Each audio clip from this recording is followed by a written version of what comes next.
All right. So as I stated, we are going to focus on executive functioning today. This is a PowerPoint that you guys can always ask me for in the future if you want to present it directly to your systems, and I'm happy to assist with that. It becomes a really important topic when working with our systems because it's often overlooked. So to start, what is executive control? So executive control is this umbrella term. It captures all of the cognitive processes that direct behavior regulation. So obviously, that's very important to the work that we're doing. Almost often, we are involved in our systems because they're having difficulty with behavior regulation. Oftentimes, the systems also are very focused on future goals and planning, which is a really great process for our individuals, but there are aspects of executive control that inhibit that. And there might be frustration. I'm sure you guys have all worked with systems that have expressed frustration when, something doesn't go as planned or they're not able to execute something properly. And a lot of that is not just about their autism or their psychiatric diagnoses or their ID. It's about their executive functioning under this executive control. So I'm going to talk about all of these things in more detail, but the categories and the processes that are under executive control are working memory, inhibition, cognitive flexibility, monitoring, and planning. So these are executive domains. So working memory, just for quick understanding, this is the ability to hold input in your mind for quick use. So not only do we see deficits in working memory when we're working with someone with, mild, moderate, severe ID, but again, when we work with people with trauma and heavy anxiety, they also have deficits in these areas in relation to their to their executive functioning. So their ability to take in information and then use it quickly later is diminished. Inhibition, so we see this often in our population. So the ability, to stop and think before acting. Oftentimes we might hear systems say like they know better, but they might not have been able to stop themselves to think of what they know, to do something differently. Mental flexibility, so the ability to shift gears when a new response is needed. This becomes very difficult for our individuals to process, to be able to get off course. They are very routine oriented, as we know. Generativity, so the ability to generate novel ideas and behavior spontaneously. So oftentimes, if something that they didn't plan for occurs, they struggle to spontaneously respond. This could be in communication, socially. This could also be in response to a stressor or a dangerous situation.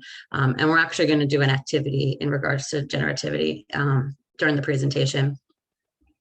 Self-monitoring, so being able to look for errors so you can change your response and learn from mistakes. Another area that I'm sure we can all think of a lot of our cases that struggle with this, right? So the ability to learn from a mistake. So they may be able to process with staff or ourselves or their therapist and know that they did something wrong or they could have done something different, but that aspect of learning from their mistakes might be really difficult. And then planning, so being able to create steps that you will follow to get to your goal. That organization that requires can be very challenging. So, Dr. Kent and I love our pictures of our brains. We bring it into every CET and training possible. So the area that is circled in purple is the prefrontal cortex. This is where the executive domains live. So as you can see, there's a greenish color for attention of the section of the brain that focuses on attention. Right below that, where it's blue, is the area of the prefrontal cortex that focuses on behavior and judgment. And kind of surrounding those two areas in an orangey brown is emotional responses. So when there's deficits in the prefrontal cortex, that's where the executive domains live. That's where we see these deficits to their executive functioning skills that we then see in their behavior and their symptomology. So the frontal cortex, to talk about some of its functions. So consciousness, how we know what we are doing within our environment. So the fact that I know I'm sitting here at the resource center in this chair presenting to you all, I'm conscious of that. How we initiate activity in response to our environment. So just earlier, both Jillian and I have a 10 o'clock meeting, so we both can't sit here talking on Zoom, right? So we have to initiate our activity in response to those changes in our environment. Judgment we make about what occurs in our daily activities. So again, that goes into planning, organization, making quick changes or decisions in regards to what might be going on.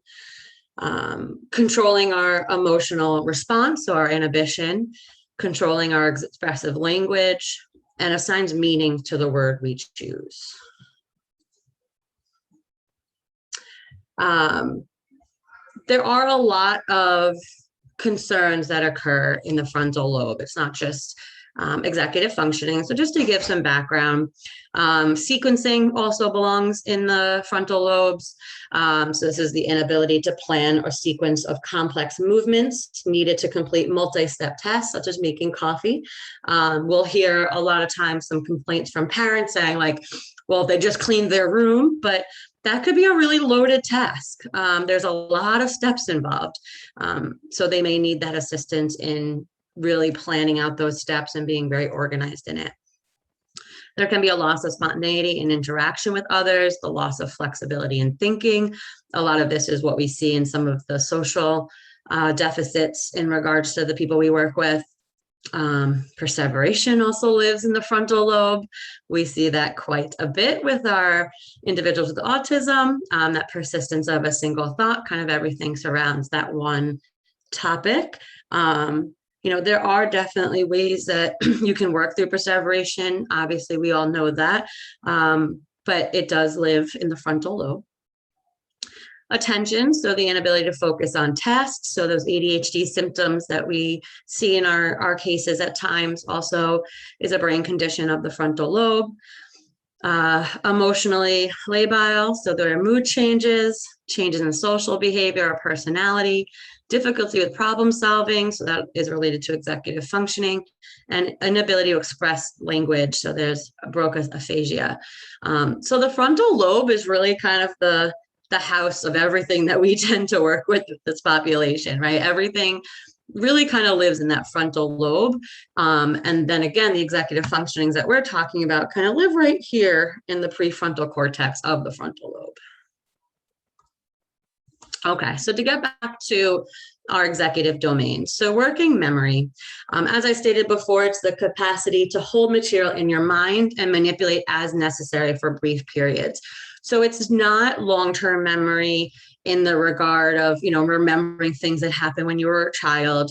This is things that, we're learning this information now, and then you're going to be able to apply it to your systems, to your crisis plans, to the work that you do. That's the use of working memory. So it operates very quickly. It's a very quick process within your brain. It's a temporary storage. The working memory function in the brain kind of manipulates information so that you can use it as you see fit.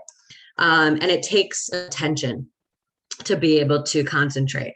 So if any of you are not paying attention right now, you're not going to have an active working memory in regard to the information because you're not focused on it, right? And I'm not saying anyone's not paying attention, just an example. The manipulate information is really important because it's not just about repeating the exact same information in the exact same way, like memorizing this PowerPoint, right? It's about taking the important factors and using it as you see fit. So a really good example of that, I don't really know if we kind of went over this in the beginning of START, so maybe Jess has heard me say this before, but something that had come up early on in START when we were doing crisis plans in our first few years is, you guys all know I provide a lot of edits and comments to your team leaders.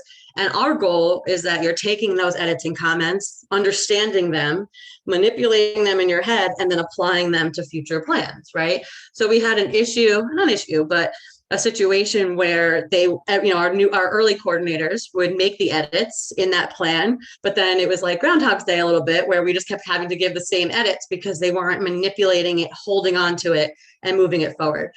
Of course, being a clinician, I talked about working memory, and we talked about, the ability to manipulate that, and how stress and anxiety of this process and being a brand new program might have been inhibiting that process. So those are just some examples in, our daily life that can happen.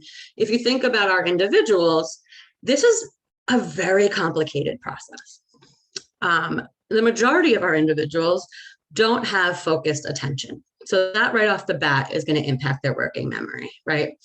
They may not be able to manipulate the information. So they may take it in, they may seem as though they understand it, but then when the situation presents itself, they're not able to manipulate that information and utilize it towards that new environment. So, it may come up in a, group home or in a family home where, they tell the individual, they talk to the individual about maybe their behavior and what they could do differently. And we talk about coping skills. And then the next day, something stressful comes up and they get aggressive again, instead of using the coping skill that they had talked about the previous day. Again, their ability to manipulate that information and apply it is challenged. Okay, so next up is cognitive flexibility. So this is simply the brain's ability to transition from thinking about one concept to another. It's incredibly important in self-regulation. It's also incredibly challenging for a lot of the individuals that we work with. They're pretty inflexible, especially if you think about someone who has a lot of perseveration. We have quite a few here at the Resource Center that have come in the last couple of weeks. Rajat, Rohit, we have Manoj coming in. They perseverate quite a bit. So if they're, focused on, let's say, Miley Cyrus, and we want them to then start focusing on, positive interventions or learning about coping skills, they really can't make that jump very easily. So something that we try to do here is incorporate those perseverations and those interests. So like what we did an activity, I think it was Monday, with our individual who loves Miley Cyrus, where he was having trouble engaging in the activity that was about strengths. So we had him use Miley Cyrus's name and the first letter of, all of her letters, and identify all of his strengths based on her name. He loved it. And he actually did it. I mean, we had to laminate it for him. He was so proud of it. I don't know if you heard about that, Jess. It was a really awesome day. But he was able to actually do the activity, and we were able to have him have some ability to have flexible thinking, to think about strengths, because his perseveration topic was included. So there are ways to support that. But again, if we're expecting our individuals to transition easily from one concept to another, even in school, from math to science, from English to math, those transitions can be very difficult. Oftentimes people talk about difficulty with transition in regards to like major aspects of the day, like going to school, coming home from school. But majority of the time, there's difficulty in transitions hundreds of times a day, just from different topics within one class, from class to class, in day program, from activity to activity, even here, from activity to activity. So cognitive flexibility becomes really challenging with someone that has executive functioning deficits. It's incredibly important in the self-regulation. If you can't transition from topic to topic, it's really, really hard to provide yourself with some self-regulation. Does anyone have any questions so far? I got a head shake from Eric. I got a head shake from Liz. All right, thank you guys. All right, so self-monitoring. So as we just talked about, the difficulties of self-regulation, self-monitoring is also really difficult in that self-regulation process. Self-monitoring can interfere with the ability to attain goals, to anticipate the future, can impact their ability to learn. We may hear, and I'm going to say we do hear from a lot of our systems that, he knows better, but does he? Has he truly learned better? Is he able to self-monitor and then apply that information to do better and to learn better? repeating a behavior that does not help us to achieve our own stated goals before can be related to this problem. So they continue to do the negative behavior, they continue to do something that's not helpful, that gets in the way of achieving our goals. Planning. So this is critical in goal-oriented behavior. You know, we all have plans. In order to even get to this position and get to this stage in our career, we all had plans. No one just ended up with a master's degree, right? No one just decided one day and said, I'm going to be a licensed mental health counselor, and then bam, there I am, right? It all took a lot of planning, and that planning took many, many years. It's the same for our individuals and their goals. Whatever their goal might be, it's planning is a part of it. Being able to formulate actions in advance. So it's not a spur in the moment decision. It's things that take time. There's a patience aspect there, right? And there's that planning aspect of each action impacts the previous and the one after it. Being able to approach tasks in an organized and strategic and efficient manner. Very important. Again, nobody ends up in their career without that planning, without organized thought, without some strategic work. And think about how difficult that would be for some of your individuals. Like, put yourself in their shoes. If they have a goal of obtaining a full-time job, and right now, you know, they're not able to be in their community independently, and they, you know, don't really have any employment skills. That's going to take a lot of organized and strategic planning and actions in order to reach that goal over the next several years. The ability to look ahead is also really challenging and a really large part of planning ahead, because you need to be able to say, like, okay, in 5 years, I want to have a full-time job. But sometimes they really don't have, one, control over their day-to-day activities, and two, they don't really even know how to get to that point. So it becomes very overwhelming and very stressful. Identifying different options. So as we all know, I'm sure we've all experienced it, that our goals and our strategic, organized action plans may not always happen as we had hoped, and we have to pivot. And that pivot may be really difficult. And then monitoring those outcomes, modifying those plans when you might have to pivot. Again, all parts of planning. You know, I'm talking about obviously these larger life goals, but we can even apply all of this to a goal of cooking a meal. It still takes effort to look ahead, to be organized. You know, if you need to make, you know, chicken Parmesan, there's a certain step that you have to do to make chicken Parmesan, right? And if you're not organized and you don't have all of the right ingredients, that's going to be really challenging. So again, you know, the example I use of these larger goals, it still applies to things that are smaller in the individuals that we work with day-to-day life. So generativity, so the ability to generate new ideas. So this facilitates social response and problem solving. So I am going to set a timer for 1 minute. And I want everyone to get a piece of paper. If you don't have one handy, I'll give you a second.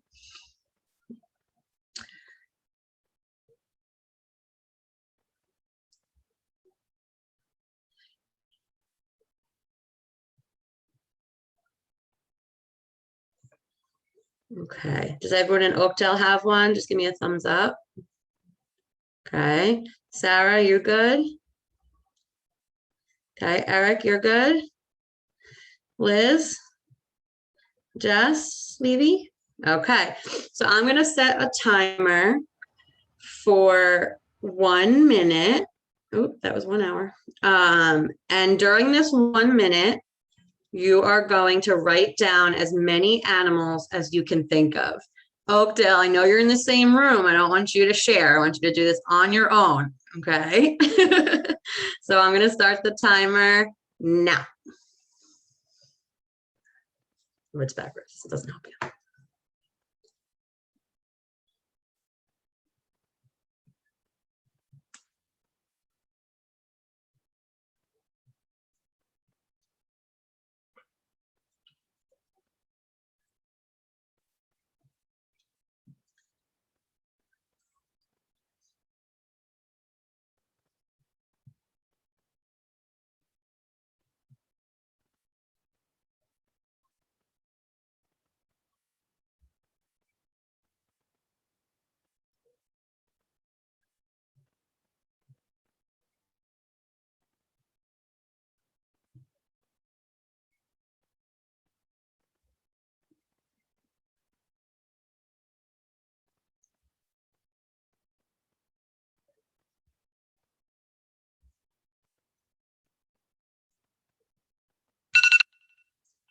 Pencils down.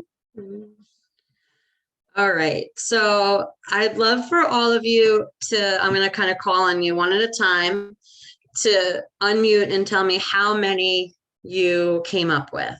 So I'll give you a second just to count them. Hey, Mona.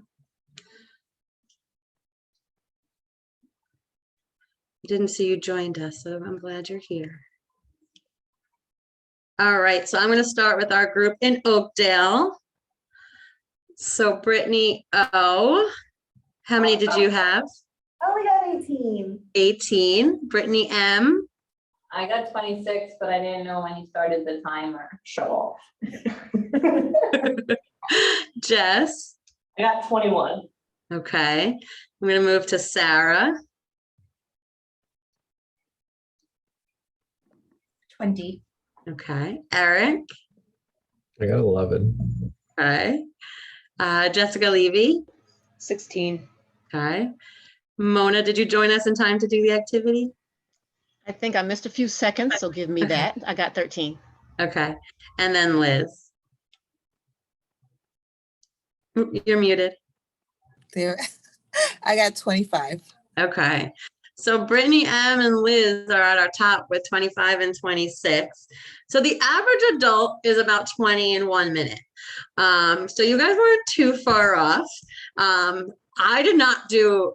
was closer when I did this in like the 15 range. So don't feel bad, anyone that was low.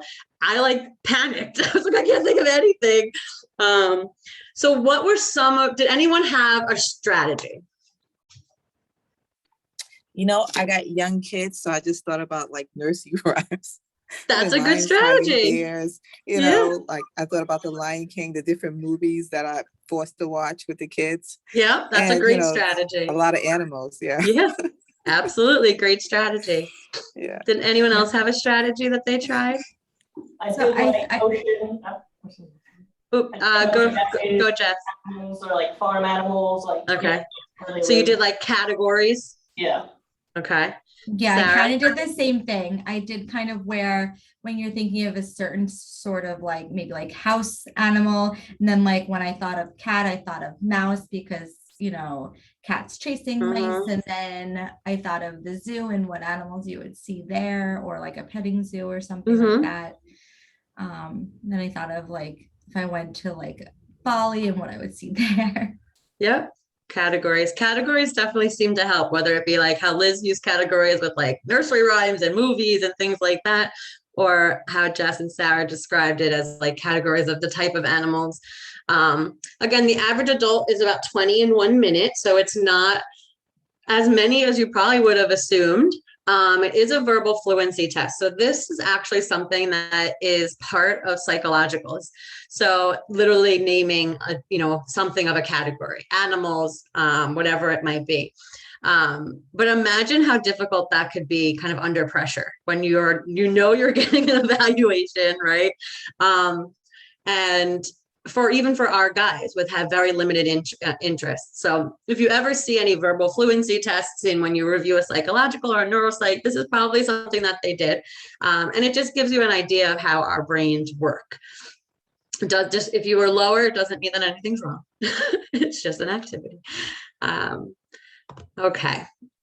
So to move forward a little bit. So how do these executive functioning deficits contribute to emotional challenges, which are common in the population we work with, right? So as we went through it, all the different aspects of executive functioning, my hope is that you were thinking of different cases or thinking about, how they may relate.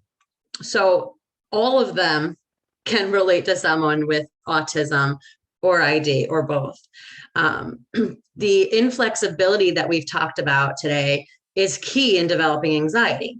So when we have someone that has anxiety, they may have some underlying executive functioning deficits. you can have executive functioning deficits and challenges with executive functioning without autism and without intellectual disabilities as well. So I want to just make that clear. It's not only people that have, IDD that have executive functioning deficits. They can come into play with trauma. They can come into play when you're very overwhelmed and with anxiety. So that difficulty with change, the problem shifting responses can all be related to that underlying vulnerability of the executive functioning. So some ways to support someone with executive functioning challenges. And these are things that you can pull and put into crisis plans. You can use them, like I said, in trainings with systems. Jess is here as part of her internship, but Mona and Jess as coaches, these are things that you probably utilize in coaching all the time. So limiting the flow and overall load of incoming information.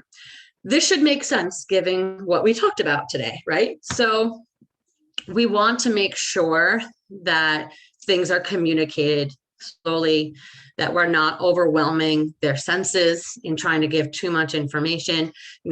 Processing speed is something that we talk about a lot in our population, and that's not related to executive functioning deficits. But if we think about working memory, if we think about inflexibility and all of the other things that we talked about, when you give them too much information, they're not going to be able to take it all in. Right. So we want to make sure that the load of information is slower so that they have that time. Again, providing more time for processing. This impacts their ability to actually use the information later with their working memory to be able to help plan for the future. Their inflexibility could also be impacted by that increased processing time. Using quiet spaces or a space that's not overstimulating when you're speaking to them is really important. The guys we work with have a lot of sensory sensitivities in relation to their autism. So when they're in a loud place and you're trying to instruct them of something, they're not able to fully dedicate that time. Like we talked about with working memory, the ability to have focused attention is incredibly important. So if they already have these challenges, the ability to move forward and to work through them are going to be impacted if you don't have that quiet space. Not throwing in extra information into the middle of a set of instructions.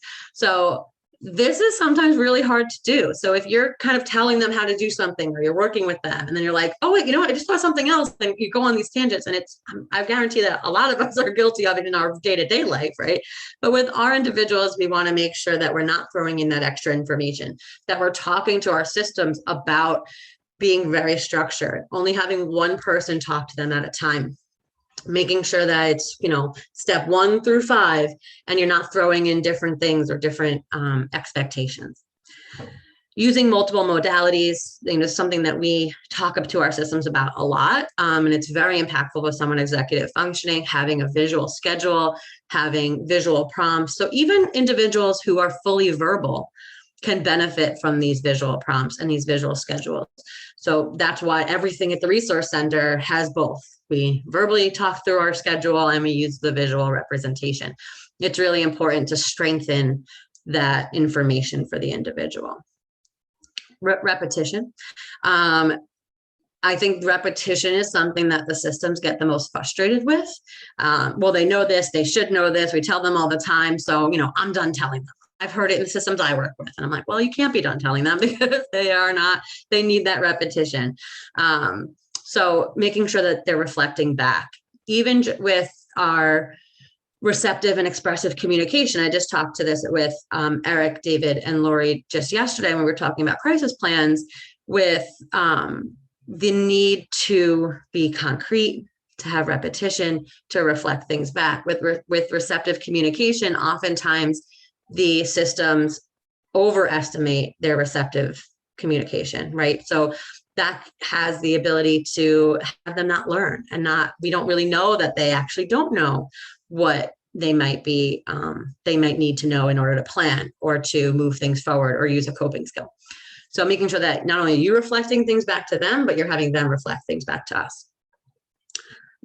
Providing rules and expectation reminders. So we're not talking about rules in regards to these bigger things, but the expectations of a specific environment, the rule of, with social expectations. I know we've talked about certain cases where prior to going into the community, maybe they have a social story about some social expectations if they have some boundary issues. Again, those reminders, not just saying, oh, well, they know that they're not supposed to touch a stranger in the dollar store. Well, they may need those reminders. And then again, making sure that the systems are setting expectations that are appropriate for that individual. They're not too high, they're not too low. I think we see it with group homes where they have like blanket expectations, and then they may have individuals at all different functioning levels and some that don't have executive functioning deficits as strongly as others. And those expectations, if they're too high or too low, they're not going to be supportive to that individual. Some of the individuals, especially the higher functioning individuals, they still will have executive functioning challenges, and they may be really embarrassed to ask for help. They may not want to ask for things to be repeated. They may have high expectations of themselves and feel a lot of shame in needing extra support. So we want to make sure that the systems understand that and that that's built into their day. Recommending that people do tasks together with the individual. So even things like cooking a meal or cleaning their bedroom, planning it out, making a step-by-step plan, and then doing it together.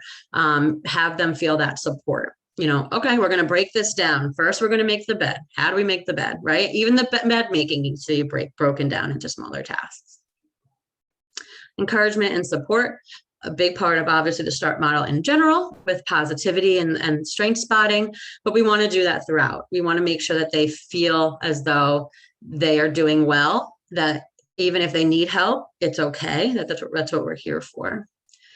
Having the system provide check-ins, making sure that the person feels supported, that they have what they need, that they don't have any questions.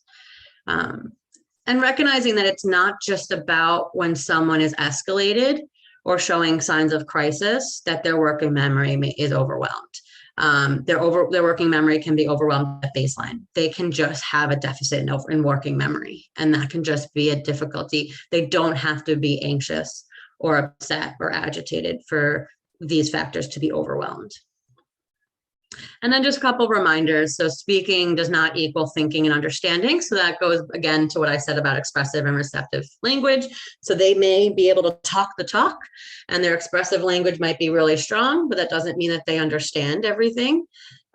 Taking in what's said in the moment does not mean that they've learned a skill. So they may be able to show you that they can make that bed or cook that meal. Doesn't mean that they can do that independently moving forward. And then again, back to that repetition needs. So I'm going to stop my share so I can see everyone's faces.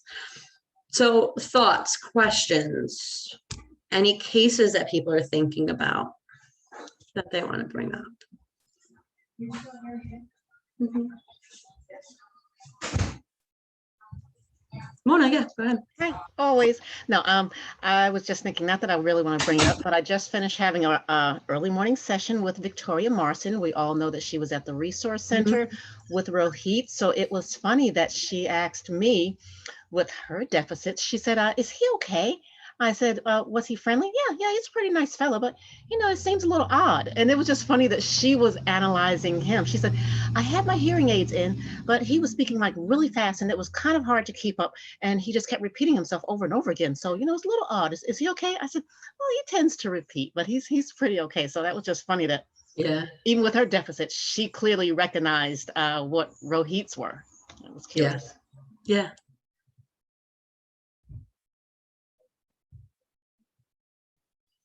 Anyone have any thoughts of systems that might need some additional training in this area?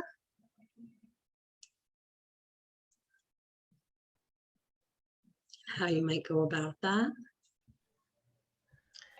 Well, I would say Joseph Barbella's system, but I think between myself, Steve, and Amanda, we're sort of on it. But yes, Mother will give him instructions while I'm there or tell him a word. He's a word guy, but she's talking at this pace, and she may say gorilla, she may say giraffe, and this is the pace that she's using, and he's trying to hurry up and write down, and I'm trying to slow her down while calming him down to repeat the spelling, and she just cannot help herself. And then of course he gets agitated, and that's when she gets hit or Mhm. he strips his clothes or whatever. So I'm having to manage both of them really while I'm there. Yeah, absolutely. And sometimes when with certain systems, and this may be the case for Mrs. Barbell and it may not be, but having them help them to understand why they should slow it down and why one thing at a time, and relate it back to their conditions and their brain impairment. Sometimes that helps them to kind of take a step back and accept the feedback. Because I know sometimes with that system, they don't love the feedback. But if they understood, like, it's literally a brain impairment, it's a brain condition, maybe we'd make some progress if they knew. I'm not sure about that system, but we can try it.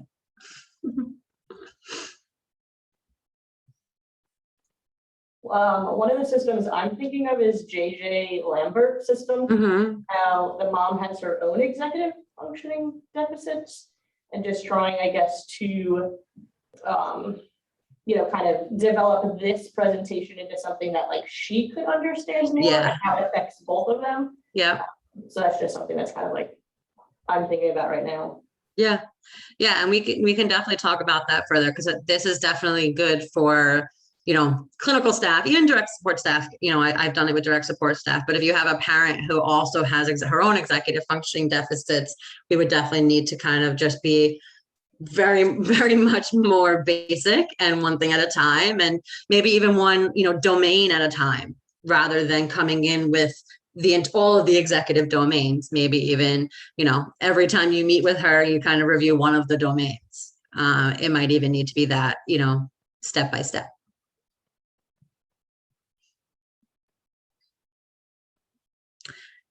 Do you guys see how incorporating these into not only your daily work with trainings and things like that, but also in regards to like our crisis plans and using these interventions? And again, that last page, you guys can take and apply right to your crisis plans. But in how we explain executive functioning within our vulnerabilities and pull it into the interventions. Do you guys see how important that could be for our systems? That was the purpose. Does anyone have any questions? What about emotional control for Peter Marrero? Yeah, I don't know the case extremely well. Can you give a little background? So like yesterday I went to his school to observe him, and he has a lot of self-injurious behaviors. So when he gets like really frustrated with himself, he like really like tends to like smack himself in the head. Yesterday he came in, he was sitting by himself, smacking himself in the head, ripping at his skin to the point that he was bleeding all over his hands, screaming out to the classroom saying that Peter's a bad boy, Peter's a bad boy. To the point where like we were trying to talk to him and couldn't be anything. It was like his emotions, the control was like out the window, and it was really hard to bring him back in. I mean, he ended up liking my fingernails, and that kind of actually distracted him, and he started feeling my nails, and I did this to him, and then he stopped. He had another student come up to him and say, I get frustrated sometimes. Which calmed him down even more to make him stop doing what he was doing. But it took about 2 hours of him sitting by himself and not being able to control his emotions. So it sounds like there could be a level of his own expectations for himself if what he was getting frustrated about. And depending on what was frustrating him, it may have maybe related. Work. Yeah, so it may be related to kind of maybe the work is too hard. So we need to look at that. But also, did he really understand like the steps needed to get the work done? So there could be some planning aspects in regard to that with organization. So there may be some ability for like the teacher not to limit the expectation, but maybe just break it down a little bit further for him. And again, maybe, my cousin is a special ed teacher, and her and I have talked about this, and she's like, well, I have some students who I'll just give like their work for the day because they want to work independently. And I was like, and what ends up happening? And she's like, well, usually they end up being aggressive. And I was like, well, you overwhelm them. You gave them like an entire day's worth of work. They're like, well, it's so they can do it at their leisure. So they don't get it that way. So, you know, and again, that's a very just basic situation. So not knowing obviously everything of what led to that, but I would look at kind of the planning, the organization, the expectations, not only of the system of him, but also of himself. Yeah. You know, some self-esteem kind of things. Maybe he He had puts a lot of pressure. negative self-talk for sure. Yeah. And Calling then himself stupid. yeah. Yeah, so there might be some work there that can be done. And it sounds like sensory with you kind of doing this to his hand and even him feeling your nails, like that's all sensory related. So Yes. maybe even doing a sensory assessment or having OT do, because ours is very basic. The OT in the school can do a very intensive one, and maybe getting him some, you know, appropriate sensory tools that he can utilize, even if it's on like as a sensory diet. So it's not when it gets too far. I brought tools into his house before I went to school with him, and he likes, like, I gave him glitter putty.